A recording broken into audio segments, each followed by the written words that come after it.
What's up, my D&D family? Today I have a build for you, Double-Edged Vengeance. Double-Edged Vengeance really begins with a discussion about Paladin and the Double Bladed Scimitar and how they've synchronized together. I would say that the Double Bladed Scimitar is really Paladin's version of two-weapon fighting. They do not get the two-weapon fighting style, but they do get the great weapon fighting style, which actually synergizes with the Double Bladed Scimitar. Now, what advantage does this give us, really? If we were to take a glaive with the Polearm Master and great weapon fighting style, it's going to out-damage what the double-bladed scimitar can do. Alternatively, if we take a sword and board playstyle, it's going to have more AC than what the double-bladed scimitar can offer. But what the double-bladed scimitar gives us is the highest damage output we can achieve without taking a feat. And that really begins with the double-bladed scimitar mixed with the great weapon fighting style synergy. So really what we're competing against is a great sword with the great weapon fighting style. Unless we get 3 attacks, which the paladin never does, the great weapon master fighting style wins out. That's because we're only rolling d4, so 50% of the time we get to re-roll, and we should re-roll 1s and 2s every single time. We're going to be re-rolling all the time, and it's just going to increase our average damage output. We're making 3 attacks a turn. We're rolling 5d4 a turn, so on average we're going to be re-rolling 2.5 dice per turn, and that's going to increase our average. So usually the great weapon fighting style is an underwhelming fighting style, but I think it actually synergizes really well with the double-bladed scimitar and gives us a significant damage improvement. Somebody else did it. I'll put the math in the description down below. So I wanted to take this idea and do a build around it. What this build is going to be is 6 levels into Vengeance Paladin and then the rest into Whispers Bard. As for our lineage, it's quite flexible. Go with whatever you want, but I went with half elf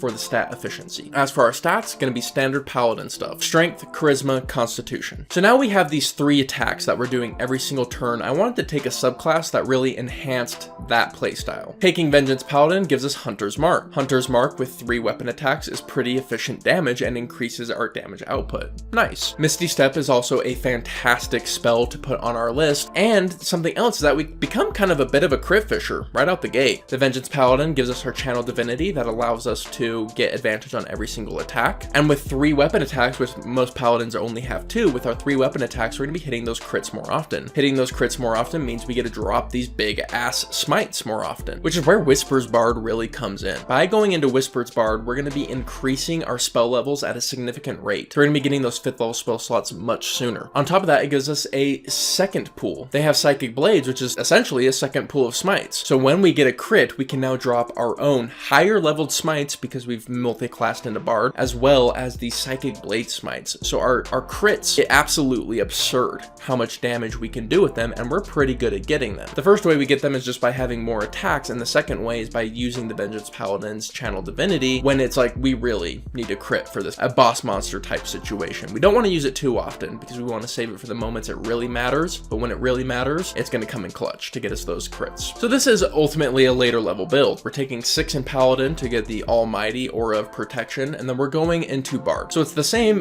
kind of leveling structure that you would do with a Sorcerer, but it scales really incredibly well. We don't have to be 11th level to be good. We're always going to be good. But at 11th level, we're going to have our Whispers Bard increase their damage output, as well as give us a short rest restore of all those smites. And so we really don't even need crits. We can be mixing this damage in, but once we really commit to that crit damage, you can take those 3d6 from the Whispers Bard and turn it into 6d6. You can take 6d8 from your 5th level spell. You can take your Double Bladed Scimitar's 2d4, and it just becomes a crazy amount of damage that you're doing all with one attack. If you're lucky enough, your next attack is going to be a crit and you can do it all again. Wild. Okay, so that's all the mechanics. Let's talk a little bit about the flavor. We are this Vengeance Paladin, which means we want vengeance on someone, and we are this Whispers Bard who kind of specializes in infiltrating high society. So I really love the idea of mixing the two and saying that you have this vengeance pact against this group of high society figures, and you're working your way through the ranks of this hierarchy and this bureaucracy to get to where you need to go to get the vengeance that you so seek. Pretty interesting flavor. So what I want to hear from you guys is different today. Instead of it being revolving around this build, what I'd love to hear is what is the one change you'd make to D&D to make it a wildly better game? Let me know in the comments down below. If you're interested in showing support to the channel as well as getting some awesome benefits along the way, consider checking out our Patreon. But with that, my friends, I hope you have yourselves an incredible day, and I'll catch you on the next one. See you then.